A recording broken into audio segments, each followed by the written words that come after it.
Wasn't that the most beautiful introduction for this channel and tribute to Kaya? I watched that clip right before shooting this video so you could all see my my real reaction to seeing those great memories of Kaya.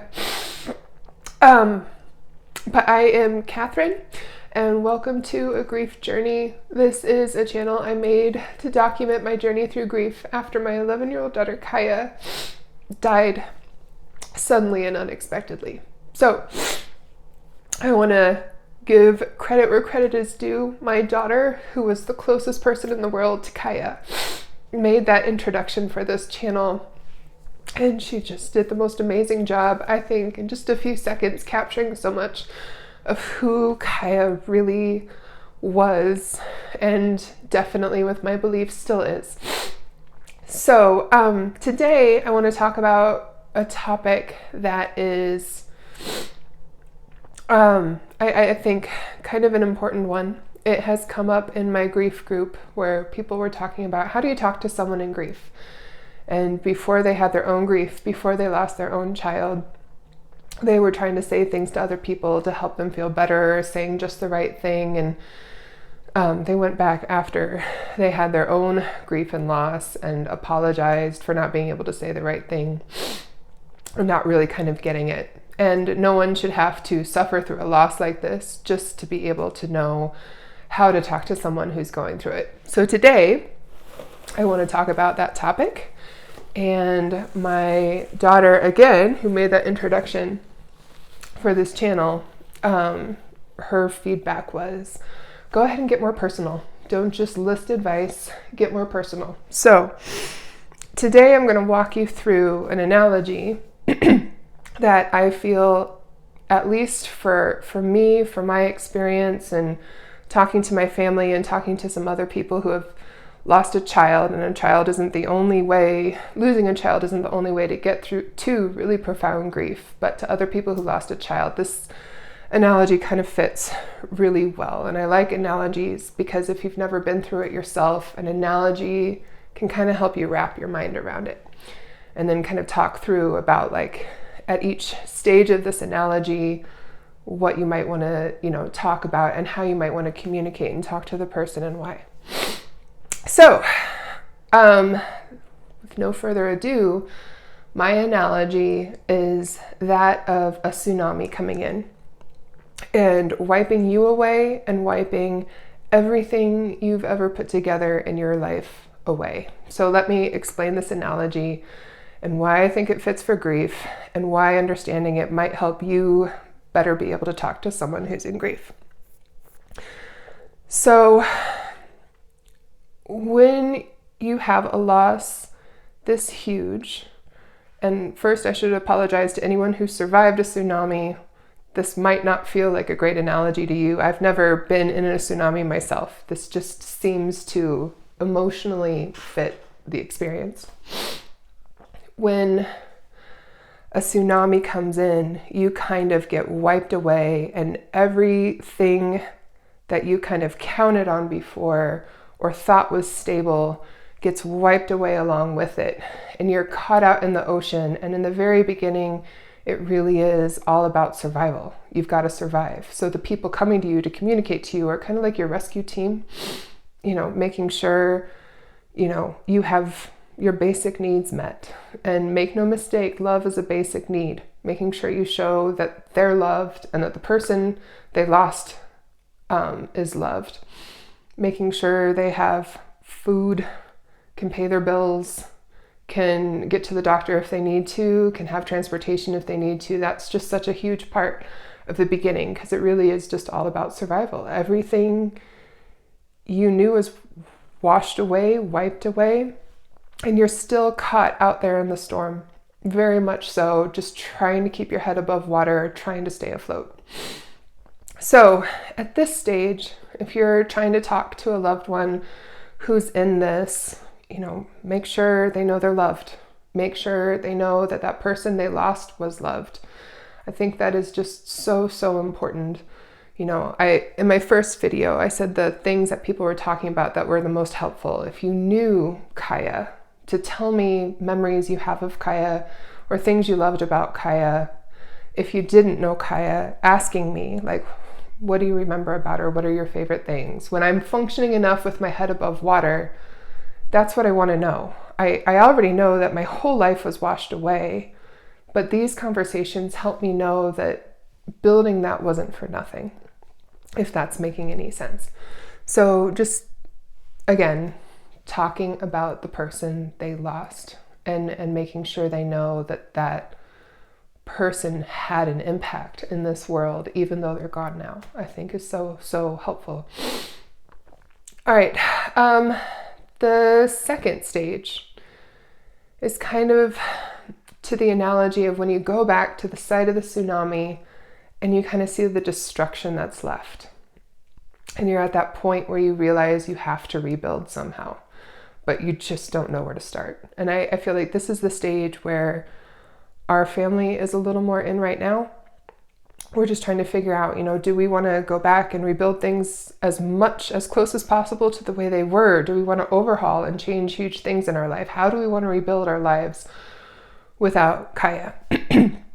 This is also a stage where we might be a little bit better having functional conversations about things other than our loss. And we might want to do things other than our loss. So back to the analogy, going to the site of the destruction, we might need a break from it every now and then. It might be hitting us way too much, too hard. So we might want to go to a different spot, a different thing that hasn't been destroyed. So in this stage, I always think listening is better than talking. When in doubt, listen, or just sit in silence with the other person. But if there is stuff that you want to say, again, keep talking about the loved one they lost. Ask them questions about it, tell them memories about it.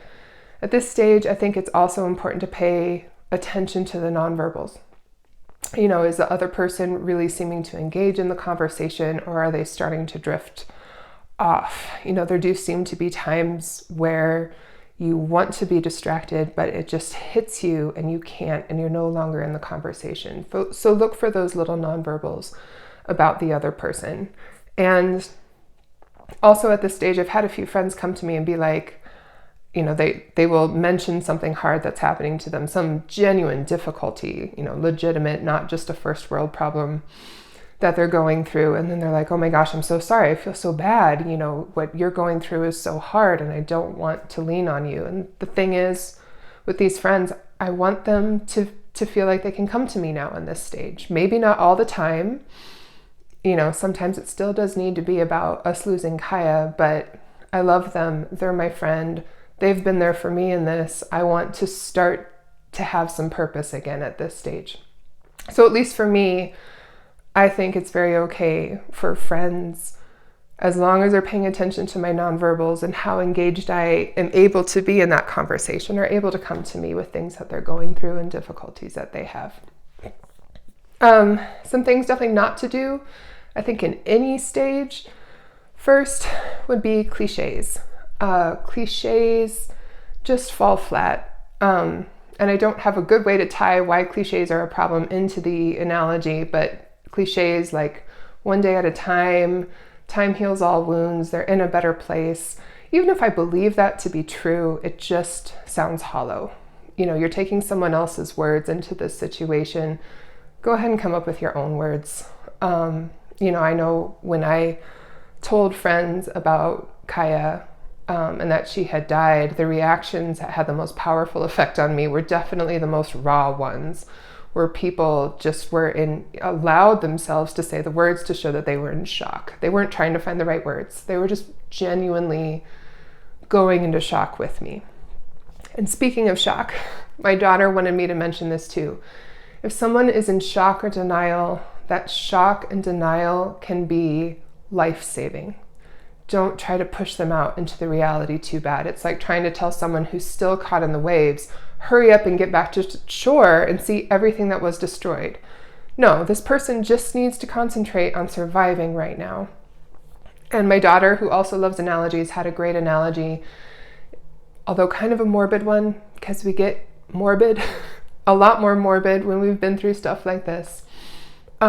If you've been stabbed and the knife is still in there, don't take the knife out until you have everything around you that you need to take care of the wound, because the knife in there keeps the blood from flowing out too fast. So same thing with shock and denial. Don't try to push someone out of shock and denial before they're ready. Their brain, their body is trying to protect them so that they can just survive, and that's important.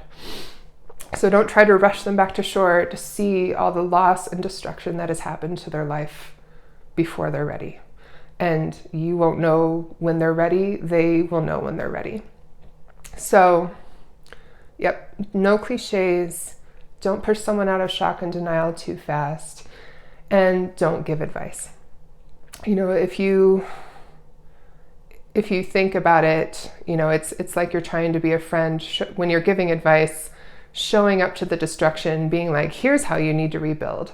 That's not really going to be helpful. What's more helpful is like, if you want, or if it would be useful, I have these materials. I can help you in this way. I heard about this resource, but don't say it as like, here's how you can do this. Here's how you should do this. Here's what you need to do.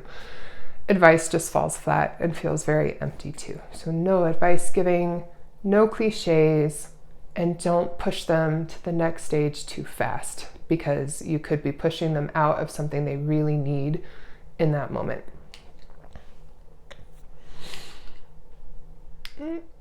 Finally, how to talk to someone whose grief maybe happened a while ago. And we're not there yet, so I can't speak to this from personal experience. We're still pretty in the rawer stages of trying to figure out how we want to rebuild our lives. But let's say you're talking to someone who has rebuilt a life, you know, after losing their loved one, or, you know, having gone through something very difficult. How do you want to talk to them then? So I'm taking this from people I've talked to who have had their loss a long, long time ago, not from my own personal experience. So from them, it's important to realize that that loss never goes away. They just get better at handling it. So kind of back to the tsunami reference, you end up rebuilding a new life somewhere else, but you're never, no matter how wonderful that new life is, going to stop thinking about the life you once had with that person, with that loved one, and what could have been. That's always going to sit with you. So another analogy, if any of you have dealt with chronic pain, which is something that I've also dealt with, your pain doesn't necessarily get less. So say you have fibromyalgia. It's not like someone can go 10 years in the future and you're functioning much better now and be like, oh, you're not in pain anymore. Of course you still are. You're just a lot better at figuring out how to handle it than you were 10 years ago. So it sounds like it's the exact same thing with grief. We're never going to miss her less. We're just going to get better at handling it. And so again, continuing, I think at any phase, you can't go wrong if the person is able to function and have a conversation with just sharing wonderful things about the person they lost. That's an easy one. You can't go wrong with that. When in doubt, either just be quiet and sit with them in silence, listen, or be up for talking about the person that they lost. And I would say, if you kind of listen to how I kind of ramble around sometimes, you can probably also tell that when the person is talking through things, they might also ramble. Their brain is trying to put all this, how is life going to fit together after I lost this person, and random stuff's going to come in and then come out of their mouths. So just be ready to listen to the crazy path that they take. Anyway, thank you for tuning in. Thank you for listening. If you yourself have had a loss and something with this analogy doesn't quite fit, or you have another analogy, I love analogies. I'd love to hear it. Post it in the comments below. If you are, maybe better able to talk with a loved one about their loss because of this, I'd love to hear that too. I'd love to hear that these videos are useful.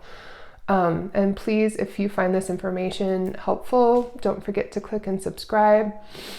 I'm trying to post most Thursdays. I don't always make it, but I'm trying to post something most Thursdays.